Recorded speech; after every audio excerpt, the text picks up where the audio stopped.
सोलापूर मध्यवर्ती बस स्थानकाला परिवहन मंत्री प्रताप सरनाईक यांनी दिलेल्या अचानक भेटीदरम्यान शौचालयातील प्रचंड अस्वच्छता, दुर्गंधी आणि महिलांकडून आकारण्यात येणारे अतिरिक्त शुल्क याबाबत गंभीर तक्रारी पुढे आल्या।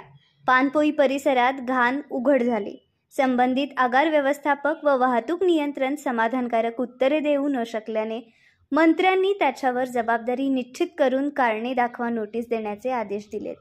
पुढील 4 दिवसात सर्व त्रुटी दूर करून प्रवाशांना दर्जेदार सुविधा उपलब्ध करण्याचे निर्देश देत पुढील तपासणीत पुन्हा अनियमितता आढळल्यास निलंबनाची कारवाई करण्यात येईल असा कठोर इशारा सरनाईक यांनी दिलाय। सोलापूरचं हे मुख्य बस स्थानक आहे आणि या एसटी स्टँड मध्ये काही गैरसुविधा आहेत अशा तक्रारी मला प्राप्त झाल्यानंतर मी सोलापूरच्या आणि प्रामुख्याने धाराशिवच्या दौऱ्यावर आल्यानंतर काही पॅसेंजर्सनी माझ्याकडे मेसेजच्या माध्यमातून मागणी केली की साहेब एकदा या बसस्थानकाची तुम्ही पाहणी करा, म्हणून मी अचानक ह्या बसस्थानकाची पाहणी करायला आलो। परंतु थोड्याफार प्रमाणात याला चाहूल लागल्यानंतर त्यांनी ते पावडर वगैरे काही सार्वजनिक शौचालयामध्ये टाकण्याचा प्रयत्न केला, पण अस्वच्छता जी आहे ती मला नजरेस आली।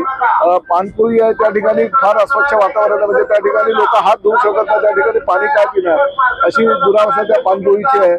सार्वजनिक शौचालयामध्ये दुरावस्था आहे। महिला प्रवाशांकडून पैसे घेत असल्याची सुद्धा मला स्वतः समोर उभं राहिल्यानंतर माहिती मिळाली। त्यामुळे अशा प्रकारे जर ह्या सोलापूर बस स्थानकामध्ये सर्वसामान्य प्रवाशांना गैरसोयी होत असतील तर निश्चितपणे त्या आम्ही डेपो मॅनेजरवर किंवा अन्य आमचे जे प्रमुख ह्या ठिकाणचे अधिकारी आहेत त्यांच्यावर कारवाई करण्याची भूमिका आमची राहील। मी परत 26 किंवा 27 तारखेला सोलापूरच्या दौऱ्यावर येतोय आणि त्या दरम्यान जर या ठिकाणी अस्वच्छता मला दिसली परत आहे त्या पद्धतीने जर सुविधा दिसल्या, सर्वसामान्य प्रवाशांना देणाऱ्या सुविधा जर यांनी दिल्या नाही तर निश्चितपणे त्यांच्यावर कठोरपणे कारवाई करण्यात येईल।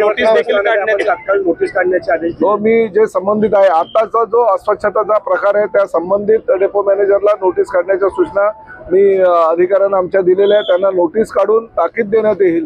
परंतु परत दर आठवड्याला काही आमच्या लोकांना आम्ही पाहणी करायला पाठवू, काही भरारी पथक आम्ही पाठवू। अस्वच्छता जर या ठिकाणी सार्वजनिक शौचालय, पानपोई आणि इतर ठिकाणी जर असेल तर निश्चितपणे त्यांच्यावर कारवाई करण्यात येईल। त्याचबरोबर काही ठिकाणी सार्वजनिक शौचालय असताना सुद्धा लोक लघुशंकेच्या माध्यमातून काही बसस्थानकाच्या प्रमुख ज्या ठिकाणी बसेस उभ्या राहतात त्या ठिकाणी घाणीचं साम्राज्य झालेलं आहे। ते सगळं घाणीचं साम्राज्य किंवा जे आमचं सार्वजनिक शौचालय आहे आणि पानपोई ह्या ज्या माफक सुविधा सर्वसामान्य प्रवाशांना देणं गरजेचं, म्हणजे एसटी महामंडळाकडनं त्याच अपेक्षा आहेत लोकांच्या।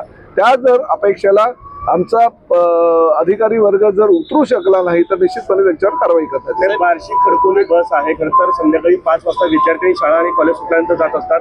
सातत्यानं ते निवेदन देत आहेत की विद्यार्थ्यांच्या सुरक्षेचा प्रश्न आहे, मात्र संध्याकाळ होईपर्यंत बस तिथे येत नाही आणि अंधारात मुलींना उभा राहावं नाही। अशा प्रकारे जर काही तक्रार असतील ताबडतोब अशा काय तक्रारी आहेत ताबडतोब याच्यावर कारवाई करा। विद्यार्थ्यांची सुरक्षितता महत्वाची आहे आणि मी तुम्हाला स्पष्टपणे सांगतो आतापर्यंतचा मंत्री ठीक आहे, मी फार त्या बाबतीत म्हणजे कुठली हायगा तुमच्याकडनं ऐकून घेणार नाही। मला ताबडतोब ह्या सगळ्या सूचना ज्या केलेल्या आहेत त्या सूचनांची अंमलबजावणी करा आणि मला लेखी रिपोर्ट द्या। 20पेक्षा जास्त मुली ज्या आहेत त्या रात्री आणि त्यांना 5 वाजता शाळा सुटते, 6:30 नाही बघा, विद्यार्थ्यांच्या सुरक्षिततेचा प्रश्न आमच्या दृष्टीने फार महत्वाचा आहे। अशी जर काही तक्रार असेल तर ताबडतोब त्याच्यावर कारवाई करायला हवी आणि विद्यार्थ्यांना इच्छित स्थळी अंधार पडण्यापूर्वी कसं पोहोचवता येईल त्याची जबाबदारी एसटी महामंडळ म्हणून आमची आहे। तुम्ही काही दिवसा अगोदर आरटीओचे जे अधिकारी आहेत ते कसे लूटमार करतात त्याचा प्रकार उघडकीस आणला होता, परंतु तो प्रकार अद्याप बंद झालेला नाही। मोहोळच्या ठिकाणी आम्ही सगळे जे नाके आहेत ते बंद करण्याचा निर्णय महायुती सरकारने घेतलेला आहे। परिवहन मंत्री म्हणून मी स्वतः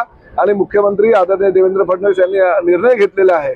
सगळे जे चेक नाके आहेत ते पूर्णतः आम्ही बंद करणार आहे। त्यामुळे जी अनागोंदी त्या चेक नाक्यावर किंवा टोल नाक्यावर चालू होती ती कायमची बंद होईल। साहेब खरं